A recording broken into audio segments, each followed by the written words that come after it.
Mereka bilang ini Rp1.000, ya kan?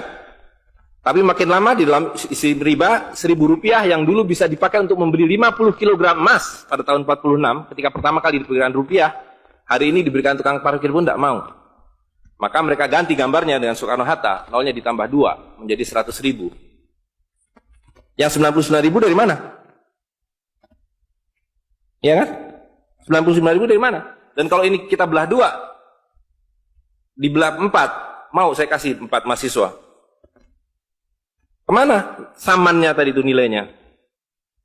Ya, ini seperti sihirnya Fir'aun yang menjadikan tali sebagai ular. Nah, orang Amerika bilang pedagang kas, dan kepada kita dikasih toilet paper ini, kata Mahathir Muhammad. Maka harus kita lakukan sekarang sebelum ini jadi apa? Oncom. Lebih berharga oncom. Tukarkanlah menjadi emas dan perak, menjadi dinar dan dirham, dan kemudian gunakan untuk muamalah. Karena Nabi sudah mengatakan akan datang satu zaman di mana semua yang kamu miliki tidak ada harganya, kehabisan nilai, kecuali dinar dan dirham, kecuali emas dan perak. Negara Islam saat ini mulai melakukan dedolarisasi. Apakah ini tanda-tanda kiamat? Dedolarisasi adalah langkah pergantian dolar Amerika Serikat sebagai standar nilai mata uang. Sejumlah negara Islam seperti Malaysia dan Qatar mulai mempertimbangkan dinar emas sebagai alat pembayaran internasional. Alasannya tidak lain karena dolar Amerika Serikat semakin tidak stabil.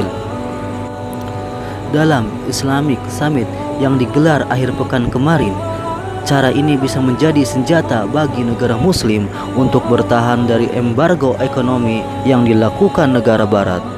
Kita tahu juga uang kertas saat ini adalah alat pembayaran yang sah, baik nasional atau internasional, seperti halnya dolar Amerika Serikat.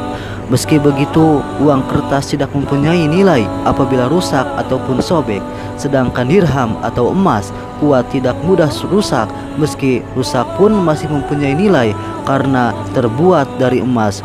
Apabila ini sudah terjadi, benar apa yang disabdakan Rasulullah SAW 14 abad yang lalu dan semakin dekatnya hari kiamat. Hadis yang diriwayatkan Imam Ahmad, akan datang pada suatu masa pada umat manusia tidak ada yang bermanfaat kecuali dinar uang emas dan dirham uang perak.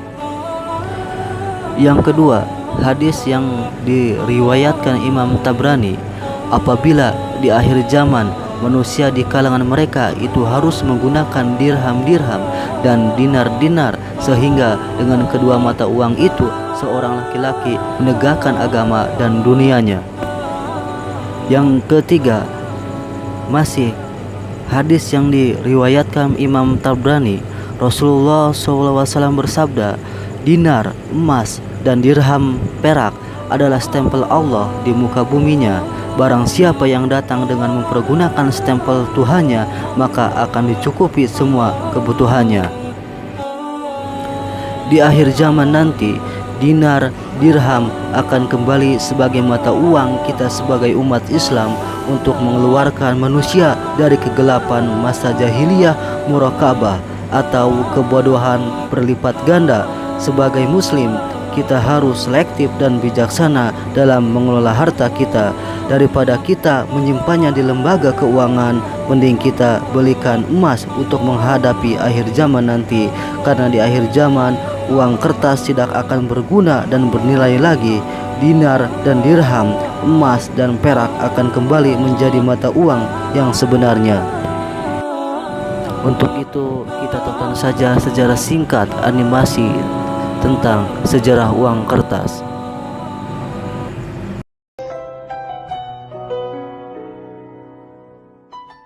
In the long, long ago, people bartered. They traded things they had for things they wanted. I'll trade you my raspberries for that there pot pie. Pada mulanya, orang bertransaksi dengan tukar-menukar barang atau disebut barter. Transaksi ini dirasa kurang praktis karena harus bawa-bawa barang kemana-mana. Then one day, a goldsmith walked up and said, Lalu, datanglah bankir pedagang emas memberi solusi agar transaksi perdagangan menjadi lebih praktis.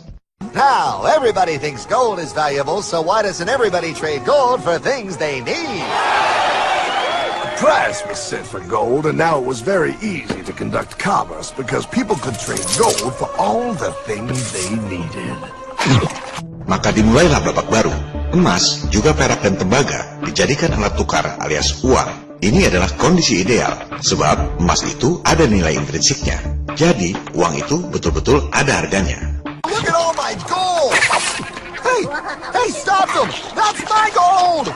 Tapi, jika emasnya banyak, rawan dicuri atau dirampok orang, maka para bankir pedagang emas datang kembali memberi solusi. Say there, Pile. I've got a vault and some guards. I can keep your gold safe for you. For a small fee. Yeah, sure, that'd be awesome. You see, Pyle, this is how the first bank made money. Maka dimulailah era baru. Awalnya, bank menjadi tempat simpanan emas para nasabah. There you go, Pile. I owe you 100 gold coins. Selanjutnya, permainan berubah. Nasabah yang menitipkan emas pada bankir diberi tanda terima berupa kertas yang istilahnya IOU. Saya berutang padamu. Inilah asal-muasal uang kertas. Bank menjadi sentra peredaran uang. Jadi sebenarnya IOU alias uang kertas itu adalah surat utang, bukan uang sungguhan. Dan yang namanya bank sentra itu dari dulu memang swasta. Negara tak ikut campur urusan peredaran uang. Sama seperti sekarang, pemerintah Indonesia, Presiden Republik Indonesia tak boleh ikut campur urusan peredaran uang. Inilah sistem yang diterapkan di seluruh dunia sejak dulu. Okay, great. Come back anytime and redeem your gold when you want it. It'll be right here in my vault. Now you're holding the very first paper money, Pile. Wow, this is great. It all makes sense. Oh, that's right. It was good, and everybody started using IOUs because everybody knew the IOU was as good as gold. Inilah persepsi yang dikembangkan. Persepsinya, kertas yang sebenarnya tak ada nilainya itu, jika diterbitkan oleh para bankir, jadi bernilai sama dengan emas. Padahal, orang tak pernah lihat emasnya di mana dan seberapa banyak. Para bankir swasta menjelma jadi Tuhan yang menciptakan kertas jadi senilai emas. Luar biasa. Wow, this candy is really a good price. 1 IOU. I'm getting some more for later. Hey, wait a minute, it was just 1 IOU. 10 IOUs for chocolate? You can't just raise prices like that. Maka terjadilah problem besar sampai sekarang. Kebanyakan orang tak tahu beda antara money dengan currency. Itu dua hal yang sangat beda. Apalagi dalam bahasa Indonesia, money itu uang, currency itu mata uang. Orang tak tahu apa bedanya. Do you know what this is? Now you may be thinking you, of all people, should know that you're holding money, but I'm making a point with a kind of tricky question. What I'm really holding is currency. Currency and money are actually very different. Uang alias money itu ada nilai intrinsiknya. Emas ada harganya. Zaman barter dulu, kambing ada harganya, ayam ada harganya. Sebaliknya, uang kertas alias currency itu tak ada nilai intrinsiknya. Akibatnya apa? Inflasi. Harga-harga melambung tinggi. Currency fluctuates in value and, over the long run, becomes worth less and less. And that's also known by another name, inflation. I call inflation the silent currency killer because you can't see it, you can't hear it, you can't smell it. You just get hit by it. When you go to the grocery or the gas station or go to buy a car, zap, the price is higher. It gets you as surely as a rattlesnake bites you. At least a rattlesnake has the courtesy to warn you. So consider this video your warning. Inflation will kill your savings if you let it. Inilah sistem yang menguntungkan segelintir elit yang punya hak nyetak duit dengan merugikan umat manusia lain di dunia. That's not fair. Oh, if you think that's not fair, you're gonna love the next part. What's he doing? How do banks make money, Pile? Problem pun bertambah lagi.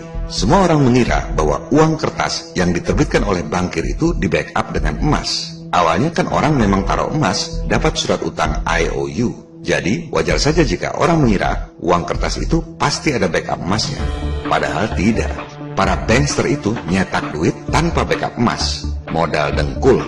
Coba Anda lihat laporan Dewan Gubernur Federal Reserve. Berapa jumlah dolar yang diedarkan? 1,4 triliun dolar. Kemudian Anda lihat situs resmi Departemen Keuangan Amerika. Berapa cadangan emas Amerika? Hanya 11 miliar dolar.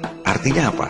Cadangan emas hanya 0,8% dari duit dolar yang diedarkan. Parahnya lagi, tak ada hubungan antara simpanan emas dengan jumlah uang yang diedarkan. Nyimpan emas sekedar nyimpen, nyetak duit jalan terus. Tak ada hubungannya. Juga, silakan Anda lihat laporan keuangan Bank Indonesia. Jumlah uang yang diedarkan 586,7 triliun rupiah. Cadangan emas kita 36,7 triliun rupiah. Artinya, cadangan emas Indonesia hanya 6,3% dari jumlah rupiah yang diedarkan. Tak ada hubungan antara simpanan emas dengan jumlah uang yang diedarkan. He prints more IOUs without any more gold, loans them out for interest, makes a pretty penny, and nobody is the wiser. Unless everybody wanted their gold back at the same time. Sistem keuangan modern ini yang diajarkan di semua sekolah di seluruh dunia, baru ketahuan bohongnya kalau semua orang sama-sama tarik duit dari bank pada waktu yang bersamaan. Rush. I'd like to redeem my IOUs, please. Thank you very much. Hey! I want my gold back now! Thief! Thief! Gotta love the bank run, bringing people together. See, they all found out he was stealing, made a run on the bank, and demanded their gold. But as you can see, there ain't no gold to get.